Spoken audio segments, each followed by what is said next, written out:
বক্তব্য রাখবো, একদম সংক্ষেপ, খুব একটা বেশি বক্তব্য রাখবো না।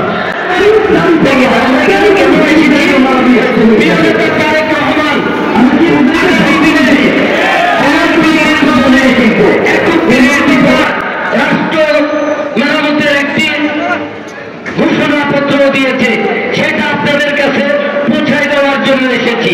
আপনারা বারবার বলছি আগামী দিনে আপনারা জনগণের কাছে যাবেন, প্রিয় নেতা তারেক রহমানের 31 দফা জনগণের কাছে পৌঁছায় দিবেন।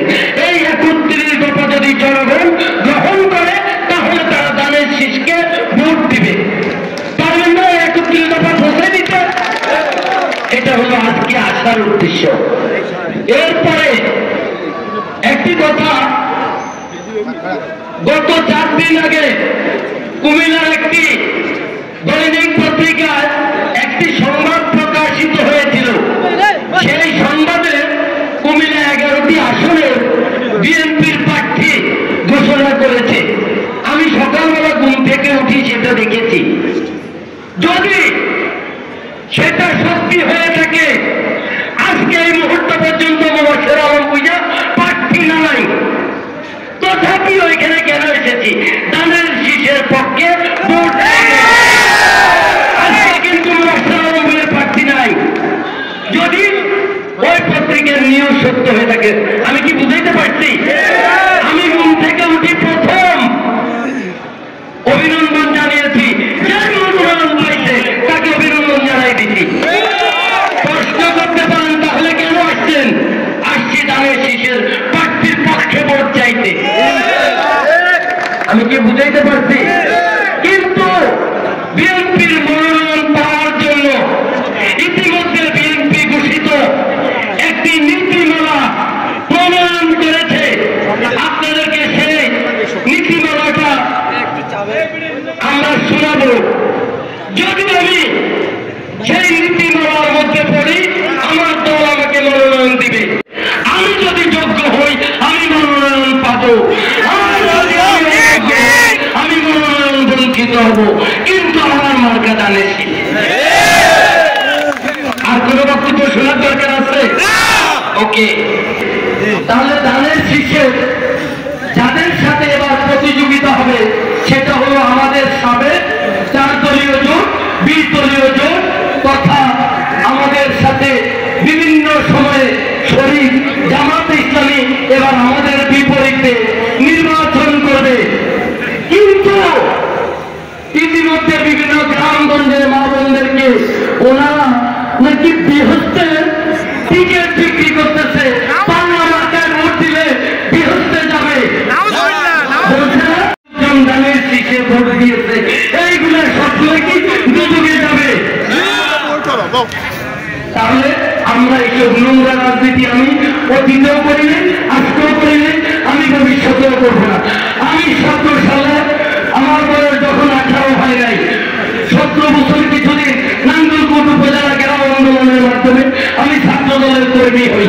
1987 সালে 27 বছর বয়সে আমি নাঙ্গলকোট উপজেলা বিএনপির যুগ্ম সম্পাদক হই।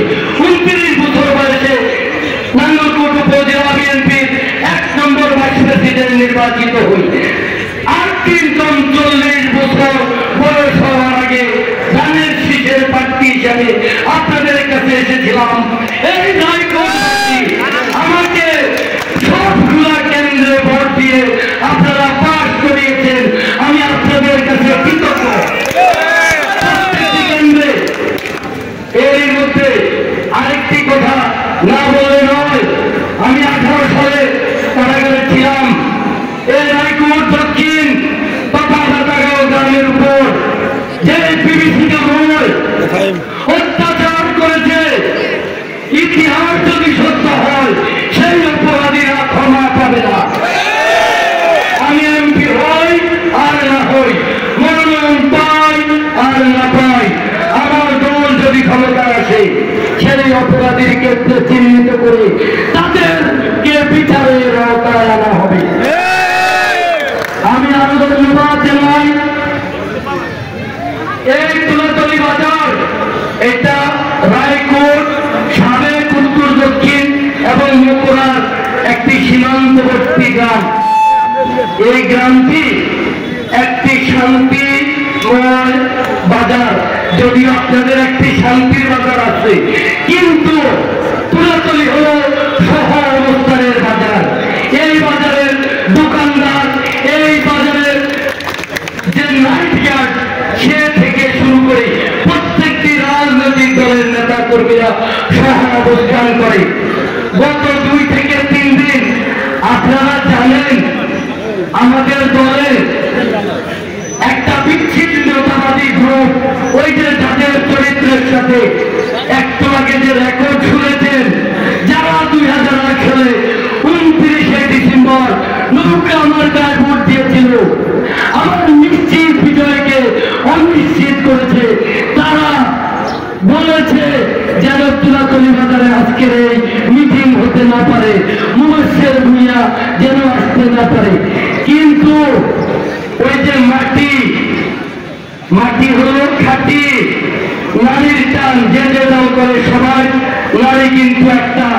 এখানে যারা তাদের পক্ষ করে তাদেরকেও আমি সেলিউট জানাই। তারা বলছে না আমরা বিএনপি করি, আমরা বিএনপির লোকের, আমি তাদের প্রতিও আমার সমবেদনা জ্ঞাপন করছি। তারা যে আজকে উদার মন মানসিকতার পরিচয় দিয়েছে, ভবিষ্যতে দল তাদের বিষয়ে সুবিবেচনা করবে ইনশাআল্লাহ। প্রিয় উপস্থিতি, আরেকটি কথা না বললে নয়, সেটা হলো ইতিমধ্যে জামাত গত 1 বছর আগে তাদের প্রার্থী ঘোষণা করেছে, আর সৌভাগ্যক্রমে জামাতের সম্ভাব্য প্রার্থী আপনাদের এলাকার সন্তান।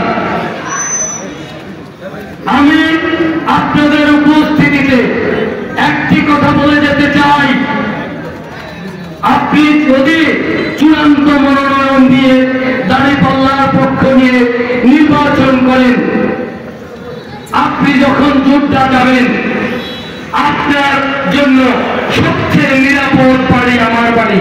আপনাকে উপস্থিতির মাধ্যমে আমি দাওয়াত দিয়ে গেলাম, যোদ্ধা গেলে সে আমার বাড়িতে থাকবে, আমার বাড়িতে খাবে, আমার বাড়িতে বসে তার রাজনৈতিক কর্মকাণ্ড পরিচালিত করবে। সে তার দলের নীতি আদর্শ জনগণের কাছে বলবে। সে যে নেতার আদর্শে বিশ্বাসী, তিনি হলেন আবু আলা মওদুদীর আদর্শ তিনি বলবে। আমরা তারেক রহমানের 31 দফার কথা বলবো। জনগণ যাকে গ্রহণ করে নেয় সেই নির্বাচিত হবে। আমি কি বুঝাইতে সক্ষম হয়েছি? কারণ যে জামাতে ইসলাম করে সে দাঁড়িয়ে সে ভোট দিবে না, যে বিএনপি করে সে কিন্তু দাঁড়িপাল্লায় ভোট দিবে না। সুতরাং আমাদের মধ্যে নির্বাচনী প্রতিদ্বন্দ্বিতা হবে, কোন প্রতিহিংসা রাজনীতি নন্দল কোটে হতে দেওয়া যাবে। আমি কি বোঝাতে সক্ষম হয়েছি? তাহলে এই যে আমার সাদা মনের কথা, এখানে ধর্মকে ব্যবহার করবেন না। আপনি আপনার দলের আদর্শের কথা বলবেন, আমি আমার দলের আদর্শের কথা বলব, কিন্তু ধর্ম নিয়ে আপনার যারা ব্যবসা করার চেষ্টা করবেন না। আপনারা ধর্মীয় রাজনীতি করবেন, কোন সমস্যা নাই, তবে ধর্ম নিয়ে রাজনীতি করবেন না। আমাদের দেশের মানুষ অত্যন্ত সাদামাটা, সহজ সরল। এই লোকগুলাকে ধর্মীয় নানা এই যে দেখেন একটার পর একটা, এর আগের বক্তব্যে বলেছিলাম, ওনাদের একজন বক্তা বলেছে পূজার রোজা নাকি পিটুপি। এই যেন আমাদেরকে প্রতি কথায় কথায় নাউযুবিল্লাহ শব্দ ব্যবহার করতে না হয়। তাহলে আমি আমাদের নিজ দলের মনোনয়ন নিয়ে কথা বলেছি, আমি জামাতে ইসলামী নিয়ে কথা বলেছি, আমি স্থানীয়ভাবে আমাদের নেতা কর্মীদেরকে তাদের আগামী দিনের যে নির্বাচন, সে নির্বাচন নিয়ে 2-4টি কথা বলব। 2008 সালে আমাদের 3টি কেন্দ্র ছিল, যেটা এখন রায়কোট দক্ষিণ, তুলাতলি, মনতলি, জাকিয়াপাড়া। এই 3 কেন্দ্রে আপনারা আমাকে বিজয়ী করেছেন। ইনশাআল্লাহ এবারও জানাচ্ছি সেখান থেকে বিজয়ী হবে। এখানে আরেকটি নতুন কেন্দ্র হয়েছে, সেটা হলো বেলটা আমাদের কবির ভান্ডার সাহেবদের গ্রামে।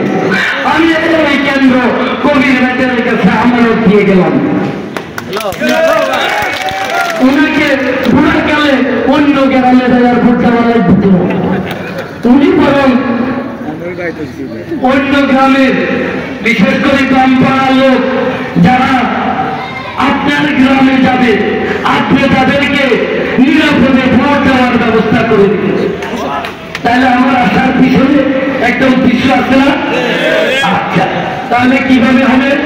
আমাদের এই মুহূর্তে সচল 4টি সংগঠন, বিএনপি, যুবদল, ছাত্রদল, স্বেচ্ছাসেবক দল, এই 4টি সংগঠনের 4টি কর্মী সভা হবে। এই 4 কর্মী সভা থেকে ইউনিয়নের নেতা নির্বাচন হবে। এই নেতা হবে 4 কেন্দ্রমুখী। এক একটা কেন্দ্রে 5 জন করে নেতা হলে 4-5-20 জন, তার মানে 20 জন কমান্ডার নিয়োগ করা হবে। 4 কেন্দ্রের জন্য 20 জন কমান্ডার নিয়োগ করা হবে। আমি আজকে মাগরিবের পরে বসে এই 20 জন বিএনপির জাতীয়ভাবে চিন্তা করলে স্থায়ী কমিটি, আমি এই 20 জনের একটা স্ট্যান্ডিং কমিটি বানাবো।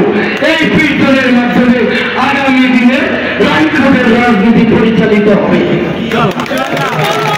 আপনারা কি তারেক রহমান হিসাবে আপনার কেন্দ্রে আপনি দায়িত্ব পালন করতে পারবেন? সেই আশা, সেই প্রত্যাশা রেখে আপনাদের সবার মঙ্গল কামনা করে আজকের মতো বিদায় নিচ্ছি। আল্লাহ হাফেজ। আসসালামু আলাইকুম। আপনারা দেখছেন CS টিভি, আমরা জনতার কথা বলি।